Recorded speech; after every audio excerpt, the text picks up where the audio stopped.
and let the system run on its own racialized momentum. If there are two criminal justice systems, they are two systems that are separate and unequal. One with a front door and one with a hidden back door, where the majority of citizens, the poor and people of color, experience America's failed promise of fair and equal justice. This is not what I expected to find when I began a study of the criminal courts in Crook County, Chicago, the largest unified court system in America. I found the criminal courts serving as a crucial gateway where racism and discretion collide, with dire effects for both the experience and the appearance of justice. These findings assault our expectation of justice and our notion of racial equality in an era of supposed colorblindness.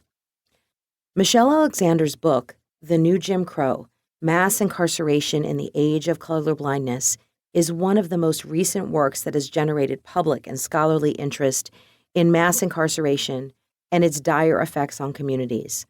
There, she takes the reader on a critical journey through history, policy, and politics to argue how mass incarceration is the new Jim Crow. While her book is eloquent, accessible, and an important effort to harness all the empirical work of other social scientists, Alexander admittedly paints, with a broad brush, how race and racism explain mass incarceration. She asks the poignant question, how exactly does a formerly colorblind criminal justice system achieve such racially discriminatory results? She provides a pessimistic response by saying that the evidence will never be available in an era of colorblindness. Ironically, she says that one can close the courthouse doors to any claims of bias in a colorblind era. This book is an empirical answer to that paradox. It is an opening of the courthouse doors. I detail how the doing of colorblind racism transforms the gateways of criminal justice, our criminal courts in particular, from central sites of due process to central sites of racialized punishment.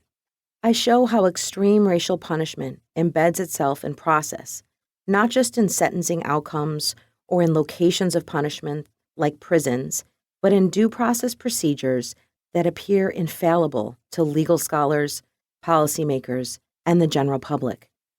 More specifically, this ultimately impacts reform issues that explicitly address the public defense system in America. Pre-trial abuses and procedures are punishing defendants before they are found guilty, while defense attorneys acknowledge a system that does not afford dignity to their clients. Reforming indigent defense must start with a lens that focuses on the entire courtroom workgroup of legal professionals, judges, prosecutors, and defense attorneys who create the quality and experience of justice for the mostly minority and impoverished offenders. A law professor in Chicago discouraged me from examining the culture of the courts, asserting that Steve Bulgara's Courtroom 302 had already told all the stories from the trenches of justice in Crook County, Chicago. The goal here is not to provide a series of stories, but instead to show these stories as part of a sociological account of justice in an era of mass incarceration.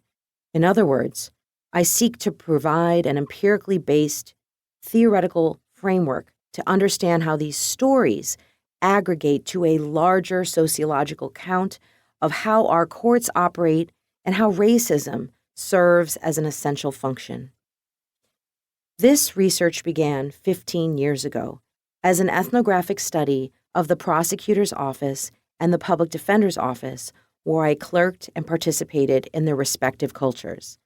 I later returned to this field site and supplemented my ethnography with 104 interviews with judges, prosecutors, and public defenders, and another 1,000 hours of additional observations from 130 court watchers trained in collecting qualitative data in the courthouse.